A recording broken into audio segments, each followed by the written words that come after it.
Tangshan Quake. At 3:42 a.m. on the 28th of July 1976, a powerful earthquake, measuring between 7.5 and 7.6 on the Richter scale, struck the industrial city of Tangshan, located in Hebei Province, China. In less than 1 minute, a metropolis of over 1 million people was violently shaken and largely destroyed, resulting in one of the deadliest natural disasters of the 20th century.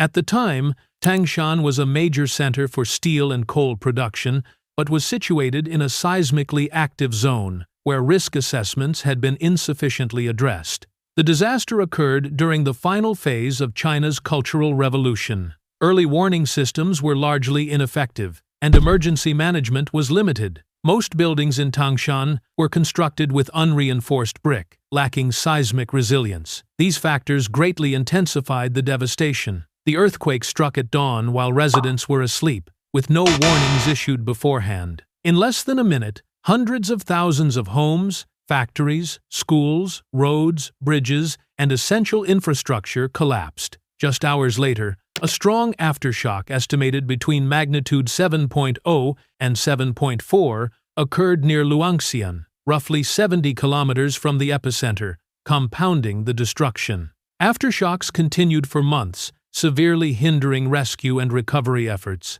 According to official reports, approximately 242,769 people lost their lives. However, independent research and eyewitness accounts suggest that the true number may have exceeded 600,000. Around 164,000 others sustained serious injuries. Nearly 600,000 homes were either destroyed or severely damaged. Hundreds of thousands were displaced and forced to live under extremely difficult conditions. Transportation routes were severed, and communication systems failed entirely. Many survivors remained trapped under debris for days without access to medical care. Outbreaks of disease emerged due to a lack of clean water and poor sanitation. Amid this crisis, international assistance was declined, as China continued to follow a policy of diplomatic isolation, further prolonging the humanitarian emergency. The earthquake struck just weeks before the death of Chairman Mao Zedong, during a period of political sensitivity.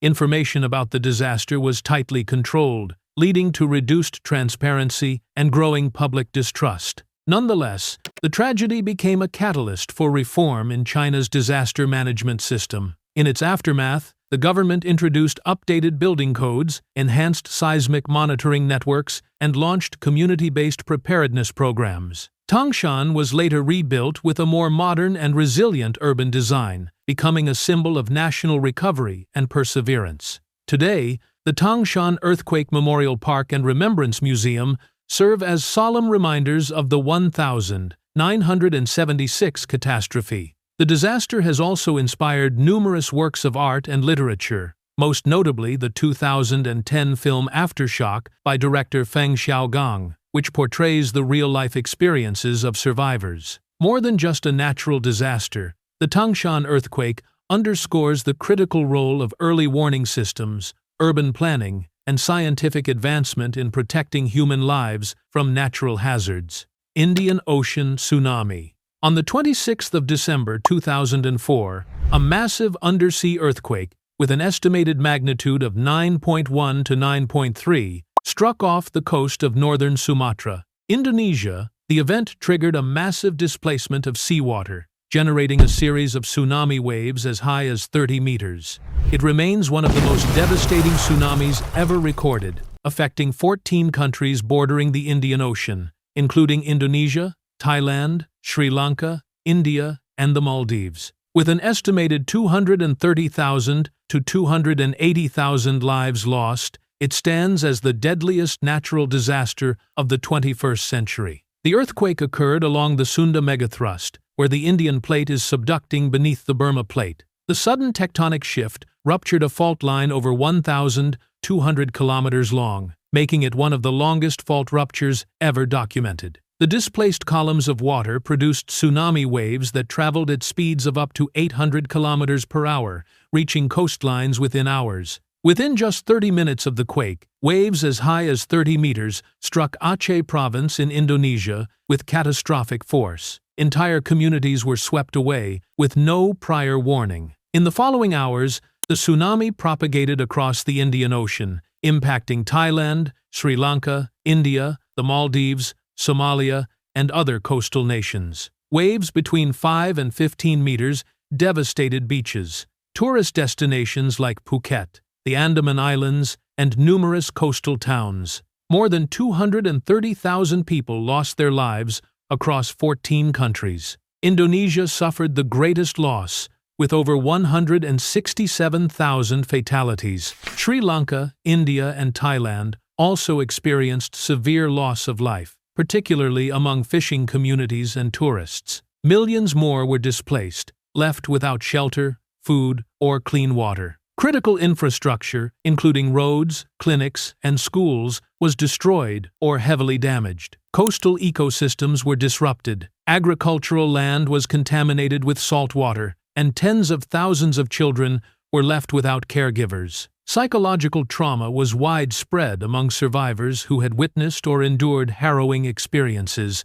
In response, the largest international humanitarian relief effort in history was launched. More than $14 billion was mobilized to support emergency relief, reconstruction, housing, livelihood recovery, and long-term resilience. A landmark achievement was the creation of the Indian Ocean Tsunami Warning System, IOTWS, involving hundreds of seismic and sea-level monitoring stations. ASEAN member states signed agreements on disaster management cooperation, conducted regional exercises, and established emergency training programs. Many countries also introduced national legislation for disaster risk reduction, DRR. Hundreds of memorials have since been established across the affected nations. Films such as The Impossible and books like Wave have captured personal stories of loss and survival, serving as enduring reminders of the tragedy. The 2004 tsunami marked a turning point in global disaster preparedness, fundamentally reshaping how nations approach emergency planning and public awareness. In 2015, the United Nations designated the 5th of November as World Tsunami Awareness Day, commemorating the critical lessons learned from this historic event. Haiti quake. At 4:53 p.m. on the 12th of January 2010, a magnitude 7.0 earthquake struck near the town of Léogâne, just 25 kilometers west of Port-au-Prince, the capital of Haiti. The quake, lasting less than 1 minute, devastated the city and surrounding areas, marking one of the deadliest natural events of the 21st century. With most of the city's infrastructure lacking seismic standards and dense population levels exacerbating vulnerability, the destruction was swift, and severe hospitals, schools, churches, and even the presidential palace collapsed. Haiti is situated on the boundary between the Caribbean and North American tectonic plates, intersected by the Enriquillo Plantain Garden Fault System. The earthquake was caused by a previously undetected fault segment beneath the Léogâne region at a shallow depth of just 13 kilometers. Although geologists had warned of seismic risk as early as 2008, the country lacked the institutional mechanisms and resources to prepare adequately. In the immediate aftermath, millions of survivors faced a humanitarian crisis. Hundreds of thousands were trapped under debris. Hospitals were either overwhelmed or destroyed, electricity and water services failed, and all communication systems were disabled. With roads blocked and emergency services crippled, civilians were forced to conduct rescues by hand under extremely dire conditions. International aid began to arrive, including rescue teams and mobile medical units, but logistical bottlenecks delayed access to many areas. A magnitude 5.9 aftershock struck 10 days later, compounding public fear and uncertainty. The impact was staggering. Between 220,000 and 300,000 people lost their lives. More than 300,000 others were injured, and around 1.5 million people were left without shelter. Port-au-Prince was left in ruins, with nearly 80% of healthcare and educational infrastructure in the capital damaged or destroyed.